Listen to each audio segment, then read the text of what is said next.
We are resuming our series in Genesis. We last year went through a few chapters talking about the creation of the world and what happened after. And then we did a short series on Abraham and the calling of God, God's covenant with Abraham, God calling a new family. So everything that happened in the first 11 chapters of Genesis, God created human beings. Everything's perfect, but then we have sin. And even the flood wiping out almost everybody did not solve the problem. That's God's big way of saying, even if we eliminate most of humanity, we still cannot get rid of sin. We need a special way to get rid of sin. Hence, we have Abraham, right? Now we have a new people being formed, which will culminate in the Messiah. So that was the first patriarch. And now we are coming into the second patriarch, Isaac, who's married to Rebekah. Since we don't have much time and it's a long passage, I'll just give you the main point that I would like to emphasize and for you to take away with you, which is the Lord always faithfully fulfills His word to His covenant people. The Lord always faithfully fulfills His word to His covenant people. And that's what we're going to see this afternoon. And where do we see God's faithfulness as He continues to bless His covenant people? He blessed Abraham and those connected to Abraham. Now He is going to bless Isaac and those connected to Isaac. And how do we see that taking place over here? From verse 1 to 67, meaning the whole chapter 24, we have God's faithfulness showing the way that God makes the necessary provisions for the covenant. God is making the necessary provisions for the covenant. The first thing that we come across, the first scene in this chapter, is Abraham's command to his servant. If we do the math, we discover that Abraham is about 140 years old at this point. He was 100 years old, if you remember, when Isaac was born. And Isaac, we read in chapter 25, was 40 years old when he married Rebekah. So Abraham is about 140 years old. His life is coming to an end soon. He will still live about 35 years because the total time of his life was 175 years. So Abraham is already old, 140. Even though they lived longer, they got old too, right? So old Abraham pulls in his oldest servant, the one who is in charge of his household, to give him an order. This servant is most likely Eliezer.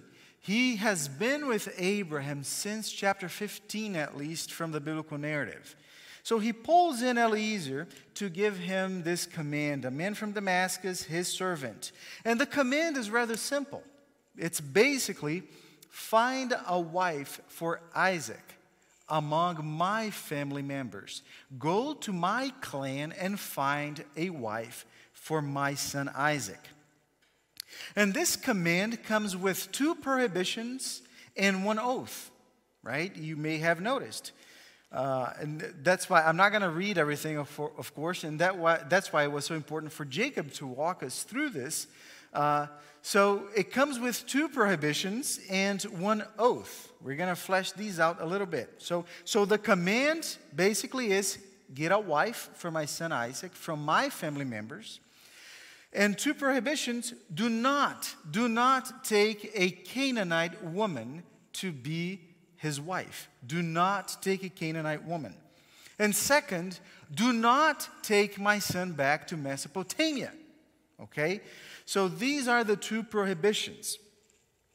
So the command and the 2 prohibitions are so essential and so important for Abraham. And we're going to see why in a little bit. They're so important that Abraham summons Eliezer to swear an oath in a very solemn way.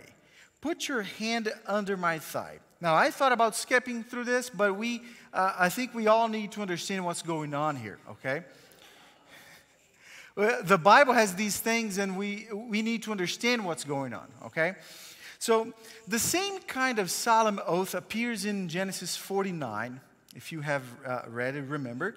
When Jacob is about to die, he summons his son Joseph in Egypt and tells him, put your hand under my thigh, okay, and promise me that you will not bury me here in Egypt, but that you will take me to the promised land and bury me along with my forefathers. They have their own cavern over there, the Machpelah, right?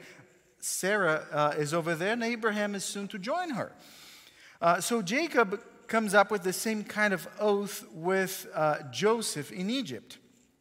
What is the meaning of this oath? Okay, according to the Talmud, which is a collection of rabbinical writings and teachings from the 2nd to the 5th century AD, our era, this oath was sworn while holding the circumcised member of the patriarch. In Jewish culture, people still to this day hold something like the scroll of Torah as a way to show that the oath is being sworn in the presence of God. So it might be the Torah scroll or another ritual object. That's what the Jewish culture has been doing, and that's what the Talmud has been teaching for a long time. Some scholars think that that is true, but the meaning is not that it invokes God's presence to the oath-taking ceremony. They postulate that perhaps this symbolizes that if you do not fulfill the oath, your descendants are obligated to fulfill the oath. Or if you don't fulfill the oath, there is a threat of sterility. Your descendants will be cut off. That is a suggested meanings by some scholars. Now, I would say that this interpretation of a threat of sterility and being cut off is completely unlikely in the context of Genesis, because we have Jacob doing the same thing with Joseph. If that is the interpretation, then Jacob is threatening his own descendants of being cut off, putting an end to God's covenant, which makes no sense in the context of Genesis, okay? Now, it is interesting that old Babylonian legal documents that are dated to the 1700s BC, which is around the same time as Abraham. Abraham was around 2000, 2100 BC.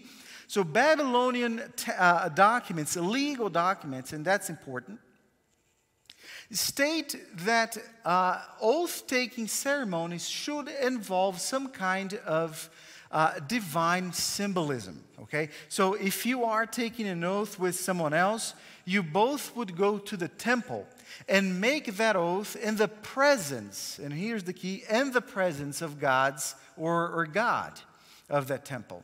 Now, let's say you live too far from the temple, or you cannot make it to the temple for whatever reason, then you have the option of renting a symbol of that God from the temple, and then holding that divine symbol in your hands, and make the oath while holding that ritual object.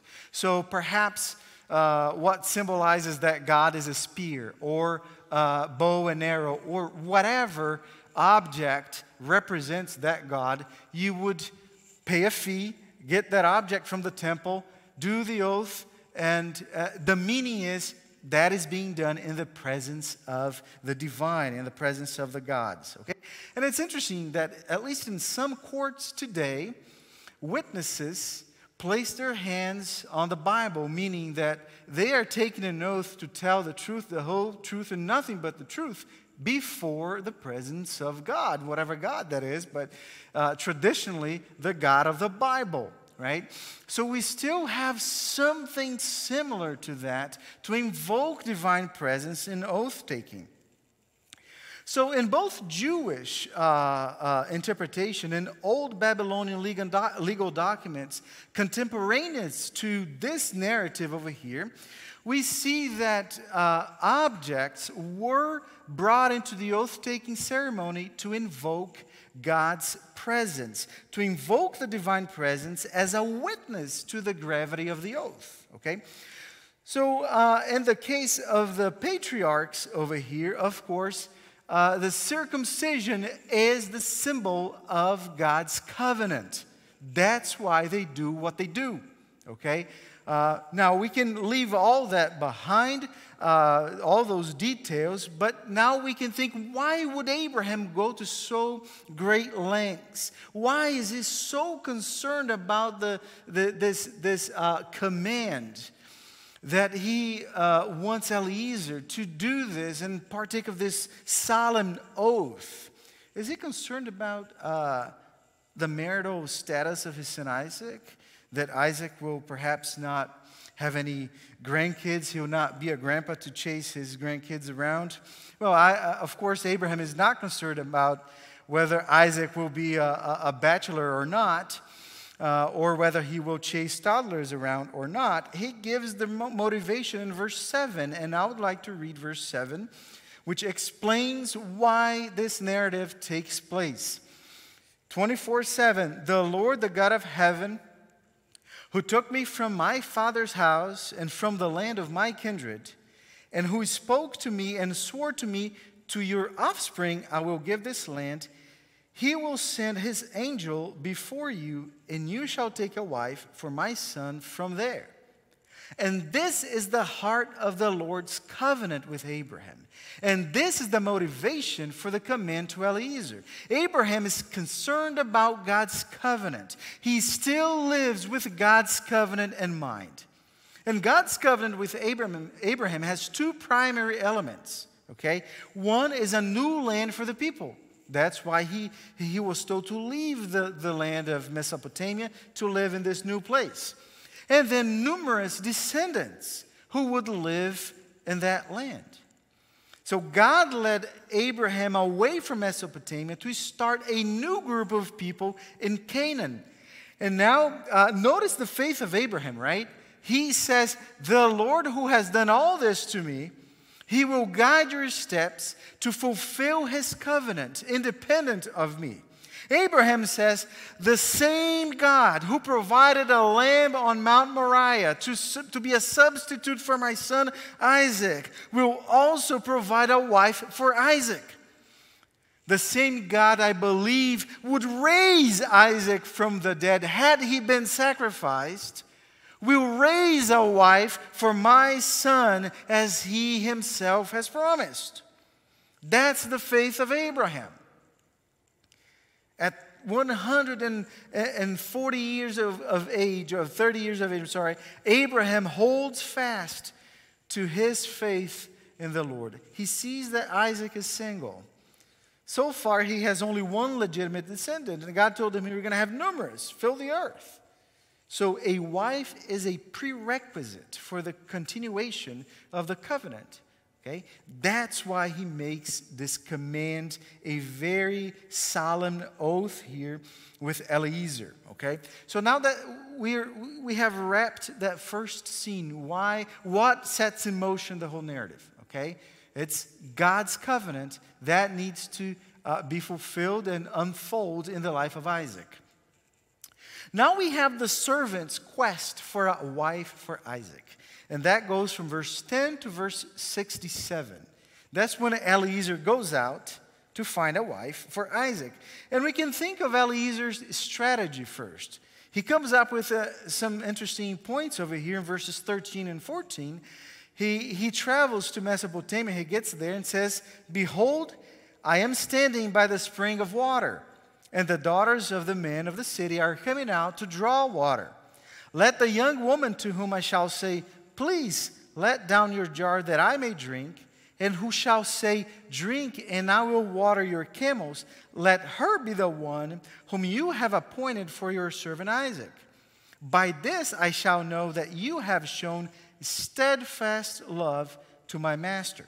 And then Rebekah shows up, right, among the several young ladies over there, and she says, drink, my lord, to Eliezer. And she quickly let down her jar, verses 18 to 20. She quickly let down her jar upon her hand and gave him a drink. And when she had finished giving him a drink, she said, I will also give water to your camels until everybody's been satisfied and the thirst quenched over there. So she quickly emptied her jar into the trough and ran again to the well to draw water. And she drew for all his camels. Why did Eliezer seek a bride for Isaac at the well? Right? That's his strategy. It's clearly. He said, I'm going to go to the well to find him a wife. Why? Well, simply put, that's where you would find young ladies in the ancient world, because they were the ones with the responsibility, the duty of fetching water for the household. Okay? So, very simply, that's where you're going to find young ladies. I would say that we can go further than that and say that's where you're going to find young women working. That's where you're going to find them working.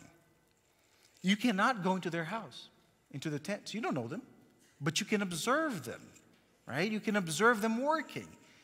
So remember, he's looking for a wife for his master with good qualities. So he doesn't simply go to the well to find women, but to find women who are working. And what happens when we work? Anybody observing us work will probably be able to make some observations about our character. Is she grumbling while she draws water and carries buckets and jars of water back to the tent? All that weight. Is she grumbling? Is she executing her job fully and diligently? Or does she leave the job half done?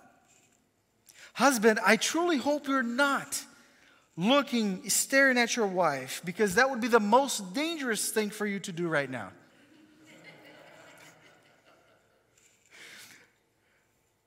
But does she do only what is required of her, or does she go beyond the bare minimum requirement?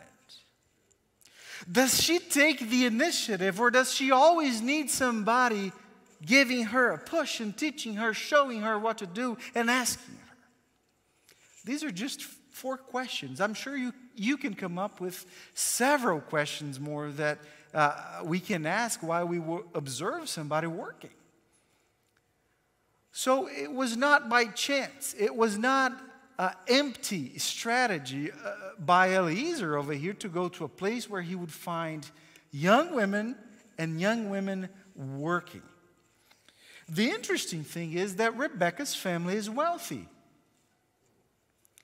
They have servants, if you saw in the narrative. Not only that, but she herself has her own nurse. So they have money. Why is Rebekah herself now going down to the well to fetch water? Now, we must be careful not to speculate too much into the narrative, right? But I find that intriguing. Would I, in her shoes, be fetching water? Right? If I have servants, why would I? Well, I think it tells us that Rebekah is not lazy. She's not a lazy young woman. She's not an entitled little brat who feels that she can be idle back in the tent because she's wealthy and has personal servants. Does that tell you anything about the character of a young lady? So Eliezer isn't simply after a wife. He looks for a woman of character for his master. An industrious servant, humble bride for his master. And in verse 21, he suspects that he may have found her. We read that Eliezer gazed. He not only looked, but he gazed at her and was observing her carefully in silence to learn whether the Lord had prospered his journey or not. So now he's wondering, have I found what I came looking? And he gets the confirmation that she might be the right candidate over here in verse 24. Because Rebekah is the daughter of Bethuel here, the son of Nahor, Abraham's brother. So Bethuel and Isaac are first cousins, and Isaac and Rebekah are first cousins once removed. Does that make sense to everybody? Okay, so you have Abraham, Nahor. Nahor had Bethuel, and Abraham had Isaac, right? So Bethuel had Rebekah. So now Isaac is the cousin of Rebekah's father and first cousin of her once removed. So they belong to the same clan. They belong to the same family. So he has found a humble servant, industrious young lady who's also part of Abraham's clan. So the rest of the narrative, of course, we're not going to go there because it basically repeats everything that we read in the first half of the chapter. That's where we find Eliezer in the tent, just relating to Rebekah's parents and family, everything that had transpired, all his conversations and everything else. So everybody agrees, everybody's happy. This seems to be a wonderful idea. We are all family. Rebekah also wants to marry. I think that's very important, that she wants to marry Isaac, her cousin. So she's on board. And so Rebekah leaves. Rebekah leaves with some servants and Eliezer and his caravan and go to Canaan to start a new family with Isaac. This is our first introduction to Isaac now, because when they get to Canaan, right, they come across Isaac. That's towards the very end of the chapter. Of course, we have heard of Isaac. That's basically all that we heard about, from Genesis 12, between 12 and now 24. It's the promised son to Abraham. It's Isaac, Isaac, Isaac. But up until now, Isaac has been under the leadership or the patriarchy of his father, right? So he was a young lad, but now we come to a different Isaac. We come to an Isaac who is a more mature man, I would say. He's no longer under the leadership of his father Abraham. He's gradually taking the spotlight as the direct recipient of God's covenant.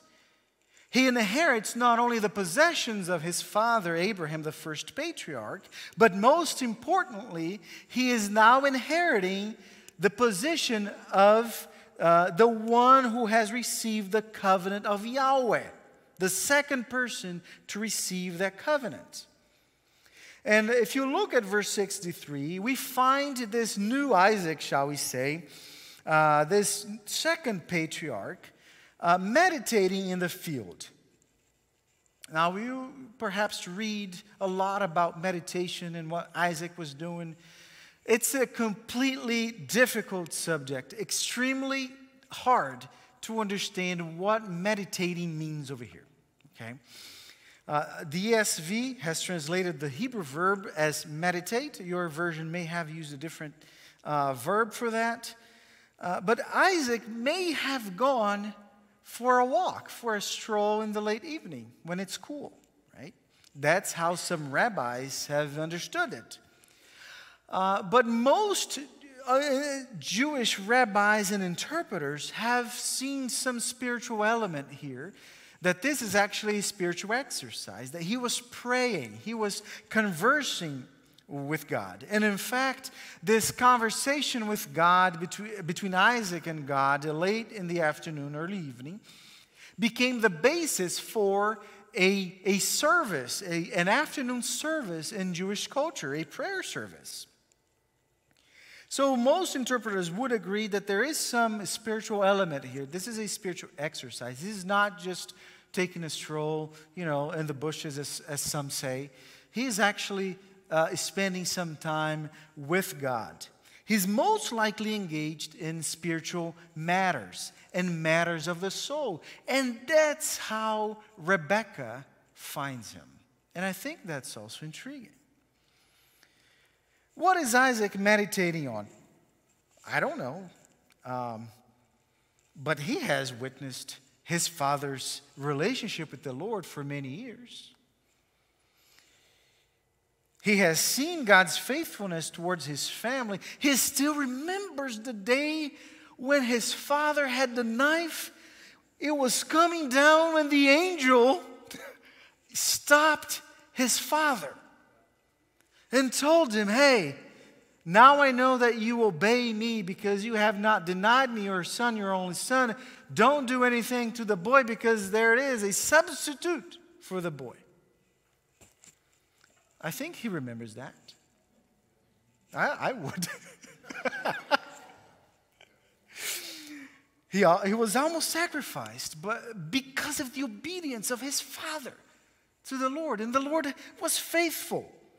Of course, Abraham wasn't perfect, but he was a man of faith. Still at this age, 140, he's still holding on to that faith. And I think that's been a testimony to his son. But the generation of his parents is passing away. His mother Sarah just died. And Abraham himself is approaching the end of life and is trying to take care of things. So perhaps the thought that the first patriarch is fading away and the second patriarch, who is he himself, is going to step into the spotlight may have occupied his thoughts. Maybe the fact that he will now be the bearer of that covenant with Yahweh is weighing on his shoulders. And of course, he knows that Eliezer left a while ago to get him a wife. I would be anxious. Has he found somebody for me? Will I be able to procreate, right, as the Lord has said that I would, and continue the posterity of God's people? So all this to say that we don't know exactly what he's thinking about or meditating on, but he does have plenty to think about. And all these things are related to Yahweh and the continuation of Yahweh's covenant with his family. But as I said before, I think that the fact that he's meditating hints at his character. He's not partying, for instance. He's not simply working in the field. So we have to be careful not to conjecture too much, but I would say that he seems to be a godly man who's concerned about spiritual matters more than he's concerned about material or earthly matters. So Rebekah arrives and Isaac takes her to be his wife. So Eliezer's strategy worked, right? Going to that well, observing, finding young women, observing how they work. Everything has played out very nicely. His oath, Eliezer's oath to Abraham is fulfilled. Isaac will not return to Mesopotamia, but will remain in Canaan according to God's covenant. And Isaac now has a wife who belongs to the clan of Abraham. She's not a Canaanite. Abraham may rest in peace. Now, even though we have traced Eliezer's strategy over here to find a wife for Isaac, it's fundamental here, crucial for us to see Eliezer's attitude in the endeavor. It's total dependence on the Lord. He carries out his duty in prayer and worship before the Lord. Because in the end, the name of Yahweh occurs dozens of times in this chapter. The focus is the faithfulness of Yahweh in making the necessary provisions for the continuation of the covenant. So Eliezer does not take the credit, right? So when he arrives in Mesopotamia, he prays in verse 12 of chapter 24, "O Lord, God of my master Abraham, please grant me success today, and most importantly, show steadfast love to my master Abraham." This is a powerful prayer, and I'll tell you why. Eliezer knows the Lord and the Lord's covenant with his master Abraham. He knows his mission relates to that broad covenant. Why? He prays that the Lord will show steadfast love to Abraham. That word translated as steadfast love is covenant language. That's hesed. That's the word used in Hebrew to talk about God's faithfulness to his covenant people, which is sometimes translated as steadfast love, faithfulness, mercies. Sometimes used to describe Yahweh himself as the God of hesed. And that's the prayer of Eliezer. He knows about the importance of this wife for the covenant. So he does everything prayerfully. After the whole episode at the well, for instance, Eliezer finds out that Rebekah is of the same clan of Isaac. And then we read in verses 26 and 27 that Eliezer bowed his head and worshiped the Lord and said, "Blessed be the Lord, the God of my master Abraham, who has not forsaken his steadfast love," there you go again, "and his faithfulness," there you go. How can you be more redundant? "Toward my master. As for me, the Lord has led me in the way to the house of my master's kinsman. Although I came up with a strategy, the Lord did what Abraham said he would. He sent his angel ahead of me to guide my path. The Lord is the one who takes all the credit." And then when Rebekah's family agrees to give her hand in marriage to Isaac, Eliezer bowed himself to the earth before the Lord. Verse 52, and finally, Eliezer attributes all the success of his ministry, his mission, to the Lord in verse 26, when he says that the Lord has prospered my way. All the success of his mission he gives to God. He gives glory to God. Let me just mention a few character traits over here in chapter 24. Abraham, a man of faith, still a man of faith. This old, Genesis 24:7. He's ending his career by the grace of God as still a man of faith. The servant, or Eliezer, a man of prayer, a man who is loyal and a hard worker. Isaac, a spiritual and godly man. Rebekah, a woman of faith, because she's now doing what Abraham did many years ago. She's leaving her land to go to an unknown place and marry an unknown person. Talk about faith, just like Abraham. Rebekah was a woman of faith. An industrious woman, a servant, a hospitable woman. Rebekah's family is hospitable too, is welcoming, is accommodating. Everybody's excited about this and welcomes the caravan, right? And the whole idea of a marriage. And of course, God, faithful to his covenant and his covenant people. The Lord always faithfully fulfills his word to his covenant people. That's chapter 24. That's how we are introduced to Isaac and Rebekah. Okay?